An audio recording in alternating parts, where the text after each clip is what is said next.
Welcome back to the 10-second runoff powered by Culture Media with your host, Mitchell. Wow, I forgot my own name right there. Joe Mitchell, producer Magic Mikey Chiazza, and Brogan Bourgeois. Finally got the crew back together. This is huge for us. Look, we haven't had a show in quite some time. I got the flu. Mikey went home to New Jersey. Brogan was in Pasadena for the Rose Bowl. Sad face on that one. But, yeah, look, we're down to one more game in this college football season. Hell of a season so far. It's been a really, really fun one. Lots of bowls to recap. Obviously, the first round of the playoffs, the semifinals to recap. And then really briefly, we'll look forward to the national championship. We'll cover most of that on Monday. Before we get into the show, I'm not drinking the Bywater bourbon tonight. I just, your mic's off. But it's dry January. It's not dry January. Trust me, I will be leaning on that Bywater bourbon for the championship game. But after the holiday, after Christmas, all that, I needed a Wednesday off.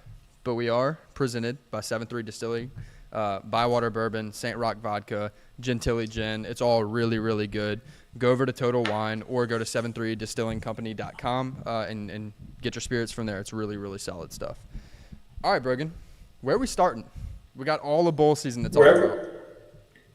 Yeah, wherever you want. I mean, do we start with the big ones? Do we go through some of the shockers? Wherever you see fit. Where do you want to pick up? Well, let's go back to December 28th. Okay, so New Year's typically has the best bowl games. But December 28th, we saw an Oklahoma versus Arizona matchup in the Alamo Bowl. And a little bit of a beatdown by Arizona. I took them up front. I believe you did as well. Yes. And it was a close game at half. I think it was a 1-point game looking back at the box score. And then Arizona came out pissed off in the second half, which is kind of what we expected, but not really the forcing 6 turnovers. Like, we knew the offense was going to come out and play and air it out and do well. But the defense really stepped it up. I remember Oklahoma had a good drive going, and then pick 6, and then the game was tilted on its head. So I was really happy with it. I think we said it was that was our consensus surprise of the year kind of team situation. So, I mean, I was very happy. I'm really looking forward to Arizona next year, watching them. They're definitely keeping everybody. I think it was a good showing. And I also had them beating Oklahoma. So, yeah, obviously Dylan Gabriel going over to Oregon. Really, side note, Oregon killed the transfer portal. That was really impressive. Picked up Dylan Gabriel as well as Dante Moore from UCLA. So, great job by Dan Lanning in the transfer portal. If you're an Oklahoma fan, you were really, really excited about Jackson Arnold, and he tossed up 3 interceptions in this game. Little struggle day for him, but also his first start. So we'll see as he progresses. I think he's actually going to end up being a really good quarterback. Noah Fafita balled out, 354 yards, 2 touchdowns. This Arizona offense is just something special. I think they've got a chance to do really, really big things in the Big 12 next year. Obviously, Oklahoma and Texas leave. Arizona heading over to the Big 12 along with BYU, Utah. Who else? Somebody else out of the former Pac-12. I'm thinking. We have one more. How about this? In this college football season, where the Pac-12 died, the Big Ten and the SEC both pulled in teams out of the Pac-12, kind of expanding their conferences there. Or the SEC didn't pull in teams out of the Pac-12, but they added 2 Big 12 teams. So lots of realignment and just expansion within the conferences. But we have one more game in college football left, and there's a chance that a Pac-12 team can win the whole damn thing. That's fun. That's fun stuff. It's poetic justice. They deserve to go out on top. That's who I'm rooting for, of course. And I think they could get it done. I'm really kind of just proud of the program as a whole. That coach has done a phenomenal job. We'll get to that game later on. But, yeah, I think it would be really cool to let them go out into the sunset with it all. Absolutely. Like you said, we'll hold off on championship talk until Sunday night. But I will say one thing here. since the inception of the college football playoff, there has not been a single team with a blue chip ratio under 50% to win the national title. That means that their roster, like to have a blue chip ratio over 50%, it means you have to have more than half of your roster consist of 4- and 5-star players. Washington does not have that, and Michigan only has a blue chip ratio of 51%. So this is the two. If you're just looking at rosters in terms of their recruits over the last 4 years, these are the two least talented teams that we've seen in the college football playoff era. 2 of the 3. TCU last year was one of them. But I find that really, really interesting considering Alabama was the most talented roster we've seen in the whole college football playoff era. Brogan, thoughts there? Yeah, I think it's just the beauty of college football. I mean, if you have guys meshing and just running everything to a T, you don't have to have the 5-star, the 4-star, as long as you got that camaraderie built through the whole year, and kind of the chip on your shoulder that we don't need to be the best, but we could play with them. Yeah. And I think that's what these teams have shown. Yeah. All right, let's go over to, let's see, hold on. I got to get past the 28th where we had Arizona and Oklahoma. The 29th, we had Missouri, Ohio State. Looking at this game, I called it like way early. I said Missouri was going to win this game. Now, granted, Ohio State had a bunch of guys sit out. Marvin Harrison Jr. didn't play. Missouri was really playing to get that win for the SEC over the Big Ten. In this one, I think you just got to chalk this one up too. I think Ohio State was the better team, but when guys sit out of bowl games, it's really unfortunate. I hate seeing that, and it is what it is. I understand you got to make a smart decision for yourself. Don't get injured, this, that, and the other. I understand, but as a general principle, I hate when guys sit out of bowl games. Yeah, like we'll get to the Georgia-Florida State, but Kirby came out and said, like, you just got to fix it. Like, until something's done, they have the choice, and rightfully so. So, yeah, that was a snooze fest of a game until the fourth quarter. It was just like a stalemate. 3 points scored to the fourth quarter. But I also had Mizzou just out of SEC principal. But yeah, I'm more excited to see where Schrader goes in the draft. That was like my one pull from that game. Kind of like I just want to see where he ends up. Yeah, it was a hard-nosed, smash-mouth kind of game. So a defensive-heavy game too, especially through the first 3 quarters. You said you were pulling for Missouri out of SEC principal. With takes like that, we'll never beat the SEC homer allegations. I'm just letting you know, we're never going to beat them. No, not at all. I mean, also like the outside of that, the stuff with Ryan Day was just like him losing all his transfers and then him getting his 5th or like his 1 5-star, and he about fell down at the podium out of shock. It was just kind of hard to root for. I don't know. He looks so defeated. That's what me and my old man were watching. He's like, Ryan Day just looks beyond out of it. he did not look happy to be there. So I wasn't pulling for, like, I really didn't have a dog in the fight, but like in my pick, I had Missouri, so that's who I rode with. We'll talk about that wide receiver pickup, number 1 player in the whole recruiting class. Not only is he the number 1 player in this recruiting class, he's the highest rated wide receiver Ohio State's ever gotten. That is including, Olave. That's including Marvin Harrison Jr. That's including Jackson Smith and Jigba. Like all the guys that Jamison Williams, who I know transferred out, but like all these recruits that Ohio State's gotten, this guy is the number 1 rated wide receiver they've ever gotten. That is stupid. That was a huge get. I don't know if it was worth almost passing out and having your knees buckle at the press conference, but really, really big get for them. How about Notre Dame just wearing out the Beavs in the Tony the Tiger Sun Bowl? Obviously, no DJ Uyunglele. Yeah, I really liked that Oregon State team going into like the last 2 weeks. Mm-hmm. I thought they could beat Oregon. I thought they could beat Washington. And they just slowly lost the momentum they built at the beginning and the middle of the season. And the writing was on the wall early in that game. So I wasn't able to catch that whole one, but I saw the box score after and I was like, dang, that sucks. just because they don't have a conference yet, right? They're still floating. So Yep, them and Washington State, they have 2 years to fill the conference out if they want to keep the Pac-12 alive. But they're going to play a Mountain West schedule next year.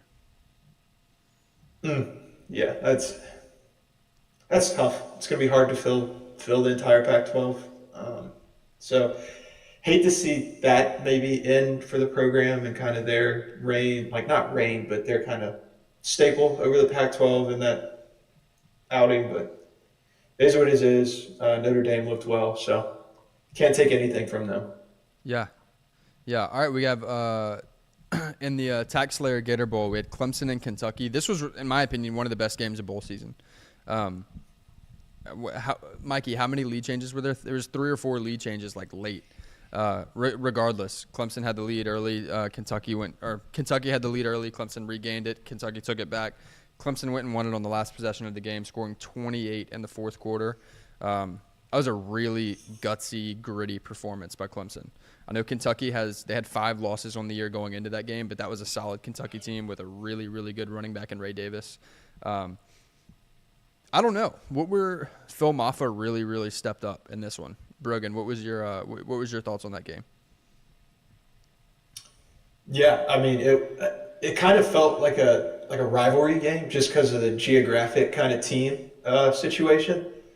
So I kind of thought that was they kind of picked that bowl well. They made it mean something even though it wasn't like that big of a bowl.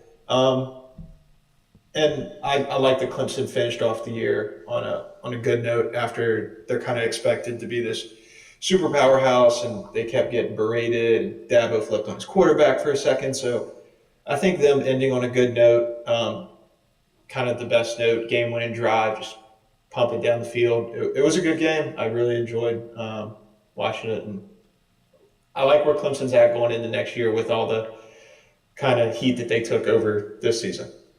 Yeah, this is their first season since I want to say, Mike, you can check me on this, but I want to say that this is their first season since 2013 where they didn't win 10 or more games.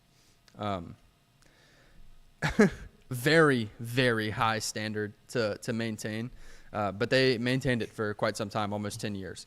So really impressive that they held it for that long even, but look, 9 wins is nothing to be mad at either. And also, I was just informed that there were 8 lead changes in this game. So back and forth the whole way through. Yeah, so this is their Oh, wow.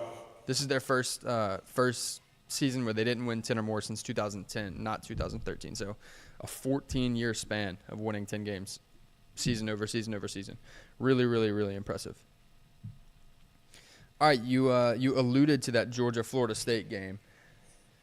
I feel like we got to hang on this one for a little while. Let's talk about it. 63-3. The writing was on the wall extremely early. And it is like you kept seeing like after the result of the Rose Bowl, Florida State should have been in it and all this stuff. And there's no argument for or against that. And this game, like Kirby said, like this is a different game if they don't have 28 guys sit out and we don't have 27 guys sit out. And everybody knew that they didn't want to play in this bowl game to begin with.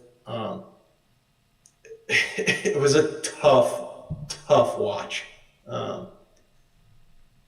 Yeah, I'll let you take over with what you got, and then I'll piggyback off there. But that was brutal. I mean, that Georgia played everybody under the sun. That number 0 true freshman running back, it's like 6'3", 240. He's the real deal. I think it's Dejon Edwards. He's going to be a menace over the next couple of years in the SEC. That's my kind of one key takeaway from the game. He looked great. Yeah, this whole okay. Let me just backtrack and start from ground zero here. Florida State got left out of the college football playoff, and Danny Cannell spent 2 weeks losing his mind on Twitter. You familiar?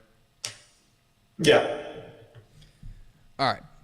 So the whole take from not only Danny Cannell, I don't want to single him out here, although I think he's had piss poor takes over the last couple weeks, but not just him, but a large majority of the Florida State fan base say, they didn't have anything to play for. They were down a quarterback. Their third strings were in. The game would have gone a lot differently had they made the playoff. They obviously made the point about Texas and Alabama losing in the playoffs after jumping Florida State. None of that matters. None of that matters. You got your crack at a Georgia team who very likely, or honestly, probably should have been in my opinion, easily one of the top 4 teams in the country, and we knew that before the playoffs started. You got your crack at this team and managed to score 3 points. Brock Glenn went 9 for 26 with 139 yards, no touchdowns, 2 interceptions. I understand he's your third-string quarterback. I get it.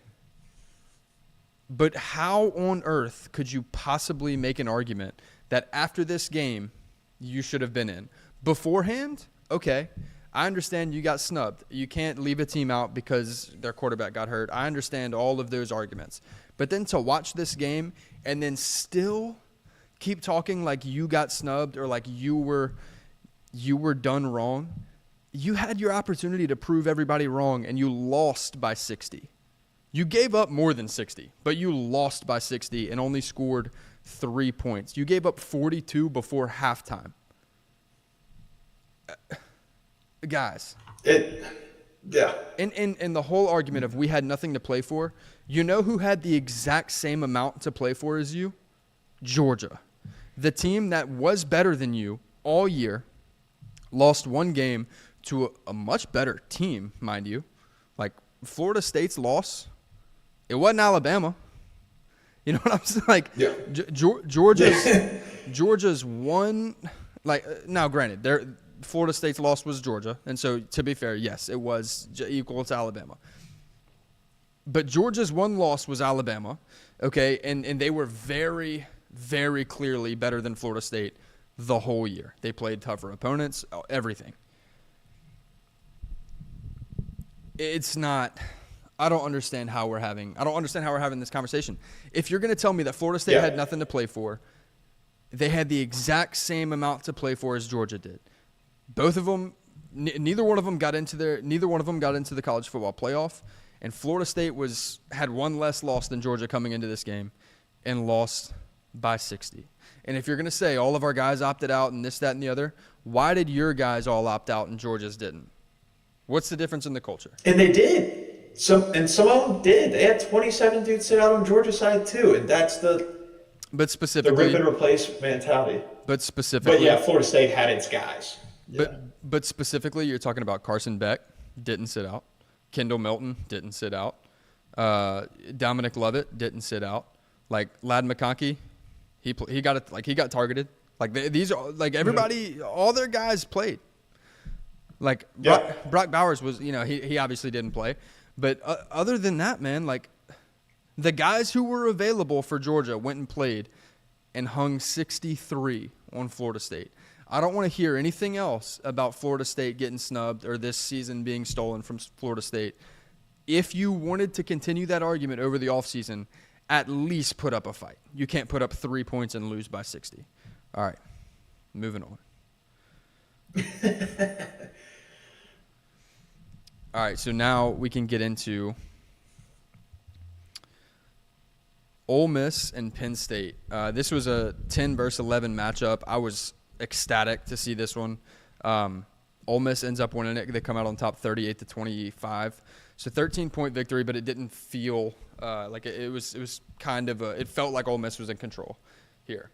Jackson Dart throws for 379 yards, 3 touchdowns, no interceptions on a really, really good Penn State defense. Drew Aller goes for 295, 2 touchdowns and 1 interception. Much better day from Jackson Dart. I know Drew Aller's a young guy. But when you have a defense as good as Penn State's in a New Year's Six bowl game like this, I would have expected a little bit better of a day. Quinshon Judkins was really a workhorse in this one. 34 carries, 106 yards. He never punched it into the end zone. Jackson Dart stole a touchdown from him on the ground. But again, 34 carries, 106 yards. That's just chipping away and wearing down that defense. Ole Miss is Ole Miss is solid. I know they're Ole Miss. I know they're a Mississippi team. They're in the SEC West along alongside, or I guess it's not the SEC West anymore. Next time they play, it'll just be the SEC, and they'll be in a pod. But they're in the SEC with Bama, Georgia, LSU, adding Texas and Oklahoma. Texas was in the playoff this year. So Ole Miss, like much like Penn State gets looked over because they share a conference with Ohio State and Michigan, this is a really, really good Ole Miss team, and I don't think that's going to change next year. What are your thoughts, Brogan? Yeah, I agree. And Lane killed the transfer portal. Obliterated it. He's been going crazy. So all they're doing is adding more talent to that team. They're going to have a lot of firepower. I like Lane Kiffin as a coach. He's a fun personality to have in like such a serious atmosphere. And I think they can build on this. They're always underdogs in some of those like Georgia, Bama, LSU type games, and that's where they get frisky. I think they win one or two of those where they're kind of a couple point dog next season. I think they have a lot of promise. Their defense was kind of a bend don't break, allowing 25. They gave up 510 total yards, but kept it to a 13-point game. So I like where Ole Miss is at. They're killed the portal. They still got a little bit of recruit to do. But yeah, I put them in the frisky and fun category. Frisky and fun, huh? Cole said in the chat, give Lane a bigger bank and he's lethal. I agree with you entirely. He's the king of being a troll on social media. If the right school comes knocking, Lane Kiffin's gonna leave and be dangerous. Like if I don't know what jobs are opening right now. Obviously, there's not a ton of openings currently, but there's probably 5 to 10 schools that if they offered Lane Kiffin right now, he could turn them around or at least make their roster something special. I'm with you entirely, Cole. Okay, a couple more games before we get into the playoff. Really quickly, we can go Oregon Liberty, beat down the whole game, 45-6. Oregon was wearing SWAC uniforms. I don't know what that was about. But yeah, 31-6 at halftime, and Liberty never scored again. They kind of, took the foot off the gas in the second half. We don't have to talk about this game in particular, but with what Dan Lanning is doing at Oregon, how competitive are they next year? And I know they go join, so they go with Washington, USC, UCLA to the Big Ten to compete against Michigan and Ohio State. If you had to put odds on it, what are the chances Oregon's in the playoff next year, the 12-team playoff? 90%. Damn. Okay, that's high. That's really high. Yeah, I think they're going to be second in the Big Ten. Like, I don't know who's going to be above them, but I think they'll be second. All right. Like, it could be Ohio State. It could be Michigan. Those are the two that I think kind of still reign on the Big Ten. But I think Oregon gets that second spot, and they'll be very, very likely in the playoff. And I think, like, this game proves the issue of a 12-team playoff, because I think Liberty sneaks into one of those 12 spots, like 11 or 12, and gets pumped. Pumped by the 8 seed. So that's the only thing. When I looked at the final score, I was like, all right, this is a prequel. This is what y'all want. This is what y'all think's like putting these teams going to do. No. You gave them the bag. Hopefully nobody got injured and move on and conquer. But yeah, I got Oregon at the 2 spot in the Big Ten and coming in at like a 7, 8, 9. Okay. And then even just staying on that 12-team playoff point you made about, Liberty sneaking in there if it was a 12-team model this year. The BCS, you know who the 1 and 2 were in the BCS model? Like, had the BCS picked the national championship this year, you know who'd be playing for it?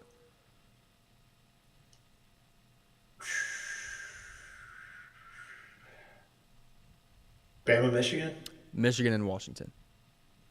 The 2 teams that are Really? playing for it.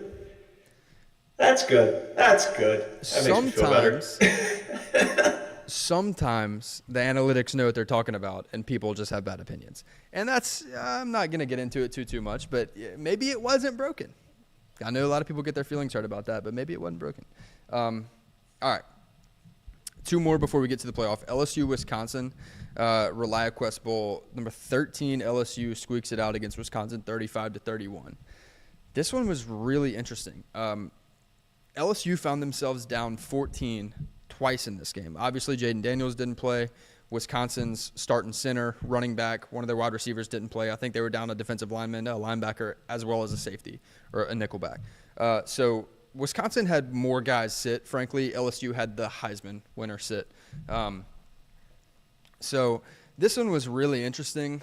If you watch this game, Garrett Nussmeier had 395 yards, 3 touchdowns, threw a pick. The analysts and reporters covering this game really appear to think LSU is in really, really good hands at the quarterback position. I don't necessarily disagree, but at the end of the day, it was a dogfight with a 7-5 Wisconsin team, missing a lot of their starters. So I don't know. This is one of the best games of the bowl, like of the bowl season, in my opinion. I think it was one of the most fun to watch. But I had a weird feeling after. I didn't know if – it didn't feel like LSU proved to me that they're in a great spot moving forward. Yeah, I didn't get to watch a lick of this one. This was when I was rolling up to the stadium. But I checked my phone before losing service and saw like 21-7 or 21-14 Wisconsin. I was like, what's going on? Like this is a middle low tier Big Ten team this year versus like a powerhouse that barely lost to Ole Miss, barely lost to Bama. Like I was like, this is not what I expected. That's why the spread was 10.5. And so I wish I probably should have went back and watched the film before this, but I knew about Nuss from the last SEC championship where they put him in versus Georgia, and he just started airing it out, which I always think is fun. So I think he is in good hands, and we talked about it a little bit before the show. BK is getting some great flips in the transfer situation right now. So, sky's the ceiling for LSU going forward. Yeah, I agree. I think LSU has ridiculous potential. I think they can be really, really good. I think Garrett Nussmeier is a solid quarterback. I think he is a true quarterback, though. Which is, not a bad thing by any means. I think he's a really, really good quarterback. What you had with Jaden Daniels this year was a really, really good quarterback who also was a RB1 in college football. So the question now for LSU, which was a glaring hole watching this game, is where does their rushing attack come from in 2024? Is it one of the young guys? Is it Caleb Jackson? Is it Trey Holly? I don't particularly know. But they're going to have to figure that out if they're going to be competitive, because they get Alabama next year, they get Auburn next year, they do get Oklahoma. They're going to have to play USC and UCLA. So if they're going to have a good record next year, they're going to have to figure out how to run the ball, because you're not getting Jaden Daniels back. So to me, that's the biggest concern. Wisconsin, on the other hand, I feel like they're in good hands. Honestly, I think their defense played well. I think their offense, Tanner Mordecai, showed a lot of grit. Now, he's not coming back next year, but I think he played really, really well. And I think these guys just want to play for Luke Fickell. I think this is a head coach who is completely transforming this Wisconsin team, and over the course of the next 2-3 years could find themselves in the mix in the Big Ten. Not saying one of the best teams, but in this 12-team format, I don't think it's crazy to think that they could find their way into the 12-team playoff in the next 3 or 4 years. We put them in the frisky and fun category as well. Frisky and fun. All right, last game before the playoff, Iowa, Tennessee. You sounded like you wanted to talk about this one before we went live, so go ahead. Yeah, this was also Iowa's offense is so bad, and it's evident. That was a mid to upper tier SEC team that just 0-0-0-0. If you look at the quarterback score, and Tennessee's, I guess he's a true freshman. He was the NIL bag that I talked about, with your pre-show, and he didn't do anything crazy, but he did enough. 12 for 19, 151 with a touchdown. D. Sampson put up 133 on 20 touches. It's a great average. So this is just I expected this with Iowa. Their offense was the most lackluster thing in college football this year. Their punter, bless his soul, was on the field for way too long every game.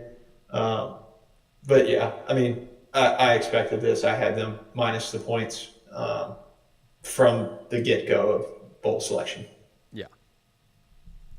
Yeah, I'm with you. Thoughts on Nico Iamaleava taking over at Tennessee? I remember hearing about this kid. Like, this was when NIL popped off and the number was so big. And I was like, this guy better be the second coming of football Jesus, because this number was absurd. And I mean, he didn't do anything crazy, but he didn't need to. So we'll see going forward. But yeah, I mean, this was also when I was getting in the stadium, so I had no idea what was going on. I lost service, but this is when I checked in. I was like, nice. That's fair. I think Nico Iamaleava is going to be really, really good. I think him taking over as a sophomore under Josh Heupel is dangerous for the rest of the teams on their schedule. I can't say the SEC East because college football is changing, but I think him over the next 2 years, because I do think he's gone after the next 2 years, but I think him in the next 2 years is going to be really, really fun to watch. All right, so sounds like you didn't get to watch a lot of the games on the first. Completely understandable. Let's talk about the game you were at. I know this is a sore subject for you, but Alabama-Michigan. Game goes to overtime. Really, really good game. You were there. I'm going to give you the reins here. Yeah, it was the stadium and experience is everything that it's said, that it's advertised from kickoff with the bomber. Like, it was awesome.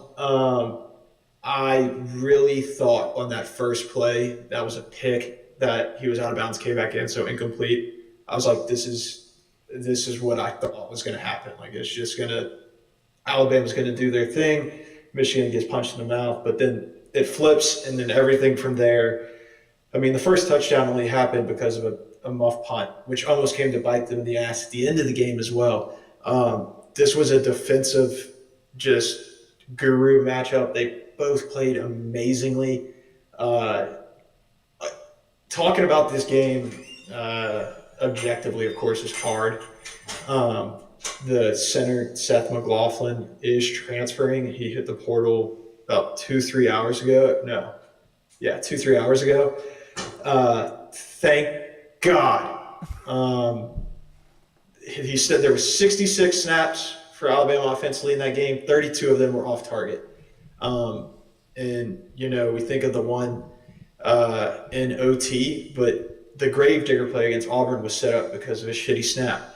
Jalen Milroe's first touchdown of the rushing touchdown of the season against Middle Tennessee. The ball rolled by him 10 yards. He picked it up, made 6 guys miss, walked in the end zone.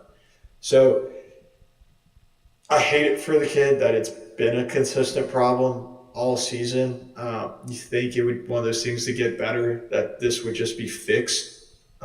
You touch the ball every single play that you're on the field, and it just it wasn't there. I don't want to say like Michigan played out of their minds. I think Blake Corum did. Jim Harbaugh going into with 3 minutes left driving down the field. That was a great offensively called drive.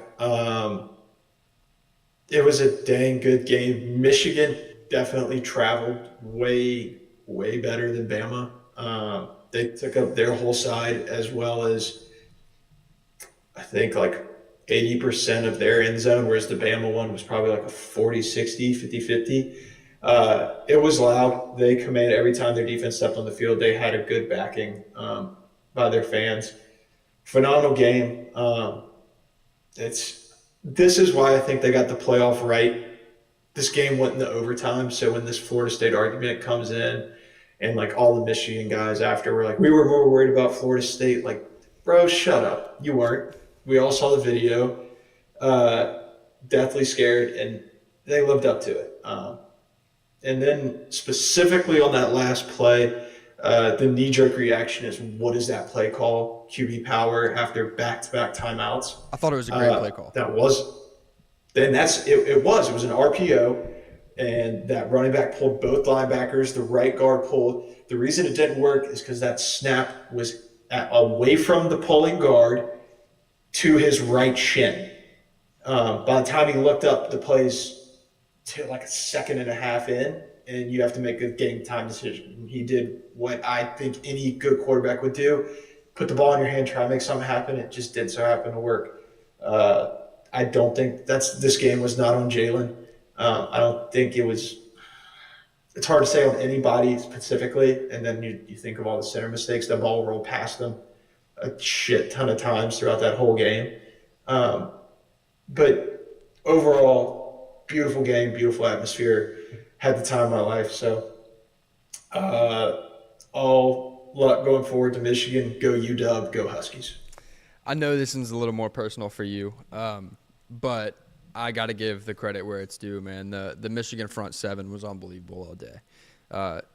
Jalen just did not have time. That front seven was in his face all night. Really, really, really impressive performance by their defense, in my opinion. Isaiah Bond only had 4 receptions. Jermaine Burton only had 4 receptions. Kobe Prentice only caught it 1 time. That's 9. That's 9 receptions from probably your 3 best receivers. It's going to be hard to win a playoff game like that, yet they were right there with a chance to do it on the goal line in overtime. So I think this was a really, really good game by both teams. Obviously, yeah, you don't want to have as many mistakes with the center, but I don't think you could put that. I don't think you can put that game on him. I think you got to give Michigan the credit where it's due as well. I will say there was one play right there in that fourth quarter, whenever Michigan was down 20-13. That if they tried to run it again identically 100 times in a row, there's no shot it would happen. J.J. McCarthy dropped back. Roman Wilson had a crosser over the middle. A defensive lineman got a hand on it, got a hand on the ball, never broke spiral. Roman Wilson jumped up, caught it. Hell of a play, man. You got to give him his credit. That was a great play. But he couldn't do it again if you gave him 100 tries. Granted, he doesn't have to. He got it done. I have nothing but respect for that game. Unfortunately, I just don't like Jim Harbaugh, and what I would hate to see happen. What I would hate to see happen is Michigan win the national championship and get it vacated. Now, if nothing, no, I'm so serious, and that's not a shot. That's not a shot at Michigan. That's not a shot at Michigan fans. I don't want this season to have a vacated national champion. I feel like it was too good of a season, and if that means Michigan wins it, then I hope to God that they're cleared and it comes out that they didn't do anything wrong, or that Harbaugh didn't do anything wrong, or that the administration didn't do anything wrong. I'm not praying on their downfall. I'm simply praying that we don't have a vacated champion. All I'm saying. So we'll see what happens. I think that was a great game. I think they deserved the win there. I think they played better, more consistently. From everything you said, I know you feel a little differently about this one. You obviously feel some type of way about the center. But with that many inconsistencies, you got to say Michigan played the better game, right? Yeah, and defensively, Jalen was known for his deep ball. You didn't see that completed once. You didn't see it attempted because he didn't have time to throw it. So, they schemed well. Their defensive scheme was on par. It was great. So, it is what it is. They played a phenomenal game. Yeah. Yep. We have some chats or have some comments in the chat that we missed from earlier. Going back to LSU and Brian Kelly, somebody said, I feel like firing the defensive staff should make them better next year, and they took that step today. I agree. I do think that should make them better. But then again, you run right into the issue of you got a new staff, you have a new defensive coordinator, you have all new position coaches. Does that set you back another year? And, if so, I still think it's the right step. But if you're an LSU fan, you have new coaches in the room. You got, your experience matters in terms of these players have seen the game, but they got to learn a new system. And I think it's a good thing that they went out and made the change, but we'll see what happens. And if I'm an LSU player. I'd rather learn a new system than a broken one. So I'm glad they cleaned house. That was we talked about as like most disappointing was USC defense, LSU defense. Mm-hmm.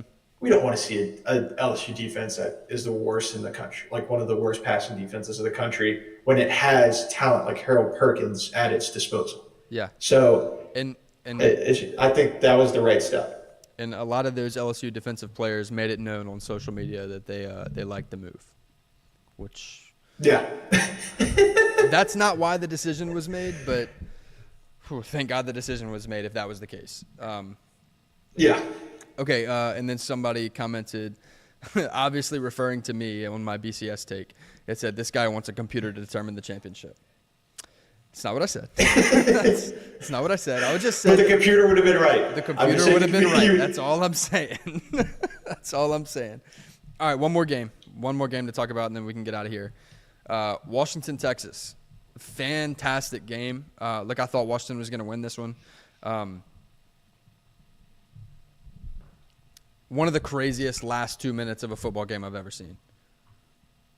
That was like they were supposed to have 14 to 17 seconds left, and the game was supposed to be written off. Yeah. And then the running back has that freak like injury, and all of a sudden you're like, Quinn Ewers with a minute left, like little Aaron Rodgers feeling like you don't know. He has he has weapons, and sure as hell they get down the field in a hurry. Yeah.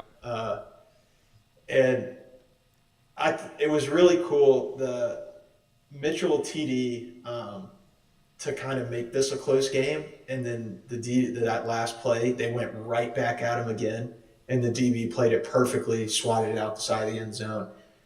That we caught the second half, and we didn't talk for like an hour. We just sat and watched the beauty of this game. Yeah. Because Washington had there was a drive, they were up by 10.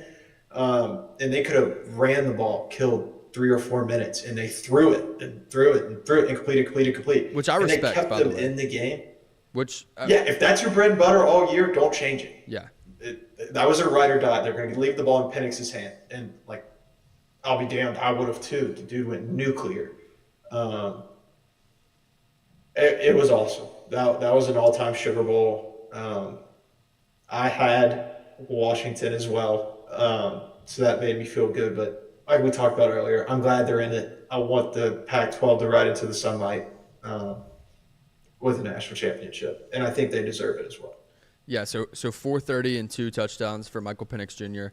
Solid day. Rome Odunze already considered one of the best receivers in college football, but he did a number for his draft stock in that game. Their connection is unbelievable. There was 3 or 4 times in this game where Texas had defensive backs in phase, Rome Odunze not open, simply not open, like covered. And Penix drops it in, and Rome Odunze makes a play. Those are 2 NFL guys that we just watched ball out. Same can be said for Jalen McMillan and Jalen Polk, two really good receivers in their own right. But I think these 2 guys, Michael Penix Jr. and Rome Odunze, I'm not saying if I had to pick right now, I do think Michigan's going to win the championship. But those 2 guys want it bad, and it's going to be a task to prevent it or prevent them from winning it. On the other side, I think Texas actually played pretty well. This is a really good offense. I think the defense that Texas played, I know they gave up 37 points. I know Michael Penix Jr. threw for 430. I know Rome Odunze had 125 receiving yards. I get it. They practice too. They're 2 really elite players. But I think Texas defense was actually really solid. Go watch all the highlights. The receivers are covered. The DBs are doing everything they can do. They're doing everything they can do and doing it well. The receivers just making plays, and I think you got to give them their roses for that. That's really, really impressive. Washington's damn good on offense, man.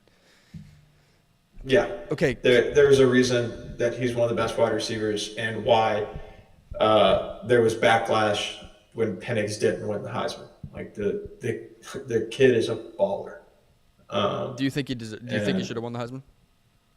No. Like, if we're going off the season itself, no. Like, statistically, like, I look at it like a number. Statistically, Jay Daniels is the best player in college football this year. But it was really cool to see him. Like, I don't know if he probably didn't, I don't know, expect to win it, should have won it, whatever. I think it's still Jay Daniels.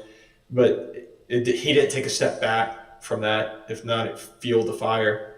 Yeah. So, yeah, I saw a bunch of stuff. It's like, this is why the Heisman should be after the playoffs or the bowl season. And I'm like, well, if that's the case, Jay Daniels would have went out there against Wisconsin and threw for 550 and ran for 180. So it is what it is. But it's hard. Like, Michigan is a dang good team, but I think America is like washing through this. I think that's the case too. Yeah. I did see a lot of people share that same opinion that the Heisman should be voted on after the playoff, whatever. I don't know if you have seen this account on Twitter, but Blue Bloods Bias. Have you seen them on Twitter? I mean, that's got to be the worst account on Twitter. He had a similar I don't know if it's a man or a woman that runs that account, but they had that had a similar take about Michael Penix Jr. being robbed of the Heisman. I'll stand with you. I'll say he maybe should have won the Maxwell Award. Davey O'Brien, okay, fine. Like, if you want to give him best quarterback award, I'm not going to argue with you. Like, you can present stats and give me a reasonable argument about why he may have been the best quarterback this year. Fine. Heisman is most outstanding player, and I think that was Jaden Daniels clearly. Quarterback one, running back one. Like, there's not. I could be convinced that Penix could have been the best quarterback, not the most outstanding player. So that was my position on that. Nonetheless, incredible game. Kalen DeBoer, head coach at Washington. I think he is one of the best coaches in the country. I think there's a number of jobs that would throw the house at him, given the opportunity, and try and get him to be their head coach. There has been very few things that I've disagreed with that he's done this year, and how he handled that last offensive possession is one of them. What the hell was he doing? He has an opportunity. To just sit on it, give Texas the ball. And I understand if you want to go get the first down and try and just end it, I get that. But you run it 3 times with a running back who is battling an injury. Get that running back hurt, have an injury timeout. Now your question is Dillon Johnson going to be available for the national championship?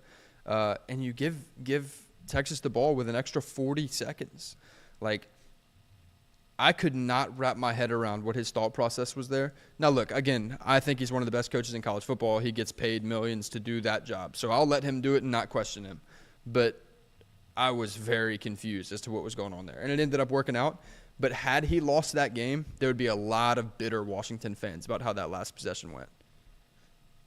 Yeah, that would have went over like a fart in church. Like, I get the whole, like, you run it on first, you run it on second, you're going to, like, maybe you break one for 8, you fall forward, you get it. That is game, set, match. And so, like, I would have done the same thing. Like, you're not counting. Yeah, but even third, like, you're just the worst thing that happened. That's probably one in a couple 10,000 happened. He just got a freak injury and was like writhing in pain. And so it's just like, as soon as it happened, I was like, get up, kid. Just like, get up. Do not let it come down to this. And thank God it didn't. But I would have ran it too. It's just, I think it was a freak accident. So how most injuries are, but like. All right, so yeah, we disagree. I'm going for it. Like, yeah. It's just because, like, 17 seconds, you're chunking it downfield, hoping for a DPI, and then a real Hail Mary. But I'm doing the same thing. But as soon as it happened, I was like, why didn't you kneel? And I was like, I wouldn't kneel either. Like, hopefully, you bust one break it out to the side, and you get 8 or 9. and then that's game. You walk up, game over. All right. And so if you're being honest with yourself and said that you would have done the same thing, then respect, totally understand. I've got text to prove that is not what I was thinking. Before that, I was like, kneel the freaking ball. Texas has no timeouts. Yeah. Texas has no timeouts. You don't run the risk of injury. If anything, you could have Texas get pissed off and get a personal foul of their own. Guys get hot, all that kind of stuff. Kneel the ball, give it to them with less than 20 seconds, pin deep. Instead, they left an extra 40 seconds on the clock, and then freaking got a kick-catch interference on the punt. Like, guys, we got to be more disciplined than that. That one hurt. I saw it. It's just like you gotta know, like just move just a little bit. that one when they threw the kick catch, I was like, the writing's on the wall. I was like, this is it's not gonna end well. Yeah. But yeah, nonetheless. Also, I mean, this was literally one of the craziest games, last 2 minutes of a game I've seen. But whenever Quinn Ewers threw the ball out of bounds, he got rid of it with one. They put 1 second left on the clock. Mikey posted the graphic. Like, Mikey straight up posted the graphic because the clock hit 0, and he was like, shit, they put it back. I posted the Washington victory graphic with 1 second on the clock. I don't think your mic's on. Is it? Is it? I think it is. Oh, wrong one. I got him. Sorry. Yeah, I posted the graphic with 1 second left, and I was like, all right, I'm good. Threw my phone down. The referee comes out. He goes, put 1 second back on the game clock. So I had to run, delete it. By the time I deleted the original post, the game was over. So I just had to put it right back up immediately, but I wasn't taking the chance. It was way too much stress. That was almost your fault. You almost caused Washington to lose that game. I almost did. I almost jinxed him. I don't think I'd figured myself. That would have been bad. All right, well, really, really quickly, we're going to devote a whole show to the championship on Sunday night. But really quickly, give me your 30-second take on this, on what you're expecting this game. UW plus 4.5 money line. I think Penix goes crazy. Of course, it's biased a little bit, but I genuinely love watching Michael Penix play quarterback. Yeah, it's fun. Very satisfying. And the connection he has with the wide receivers in Odunze it's something special. It's like one of those true, like, this is my guy. I'll go to him in double coverage, and he'll go get the ball. And it's just something about kind of that backyard. They have fun. Their offensive coordinator can dial up some plays. And I think they come to Houston and get the thing done. It's going to have to be in the defensive backfield. They're going to have to take away Roman Wilson. If they can't take away the pass, I think they're going to be in trouble. And look, it's not going to be easy. If Michigan just, I know I'm saying that they have to take away Michigan's pass, and Michigan is really good on the ground with Blake Corum and Donovan Edwards. Totally understand that. But I would much rather them be one-dimensional than multi-dimensional. The defensive backfield has to play lights out. Look back at the semifinal game. Washington had 2 sacks, both of them from Braylon Trice. Need a monster game from him, but you can damn sure expect Michigan's going to have him taken care of. Like, you got 5 guys on the offensive line, and that's the guy they got to worry about. Like, the game plan is stop him. You know what I mean? So, I think Washington's going to have to score a lot of points if they're going to win this one. And it's going to be fun. It's going to be fun to see what happens. I think. Yeah, and go ahead. Oh, go ahead. No, you go. I'll finish up after. I'll give my official take on Sunday's show, but I think if Washington wins this game, they're going to win a close one in thrilling fashion. But Michigan does have the potential to run away with it. Fair. Then we'll get into that on Sunday. But Jim Harbaugh's saying J.J. McCarthy is the best quarterback to ever put on a Michigan uniform. Shut up. Shut up. Like, no. He didn't. And I'll unpack that on Sunday. Yeah. But he said, get out of here, man. Like, take your khaki on self and walk them off. I think he said he's the best quarterback ever, and then tried to walk it back after. I was like, dog, what are we? Like, look, he's a Dog, good. should have been a pick on the first play of the game. Like, let's calm down. If it worked for crossing routes and a little bit of miracles, all right. Like, you know, you're looking at a little bit of, I don't even know, George Jefferson. Like, not crazy. All right, easy, got you easy. there. Hey, he's a bust. He was a bust. But yeah, I just had to throw that in there. That dude, I read that. I got mad for no reason. I was like, get out of here, dog. There were some like really big boy balls. Whoa, there were some big time balls that he delivered. Pause. There were some big time balls that he delivered in the second half of that game that were just dropped, like straight through receivers' hands. And obviously Roman Wilson came down with the big one. But I'm going to give respect to JJ McCarthy. I'm not coming at him any type of way, but let's slow down with the crazy takes. I mean, what are we saying? Yeah, your mic's not on. Thank God. All right, we'll see y'all Sunday night. Yeah, let's not forget that the most worn jersey by Michigan fans in that stadium was still Tom Brady. Like, if there was a blue and gold jersey on in the Coliseum, it was still Tom Brady. I might have saw 4 JJ McCarthy jerseys. Yeah. Well, all right, I'm good now. We will see y'all Sunday night for that national championship episode. Thank y'all for being here. If you're going to the national championship, use code SeatGeek on those tickets. I know you already have your tickets. Don't use code SeatGeek. Go to SeatGeek. Use code 10-second runoff. I know you already have your tickets, but if for some reason you're trying late, save yourself at least $20. See y'all Sunday.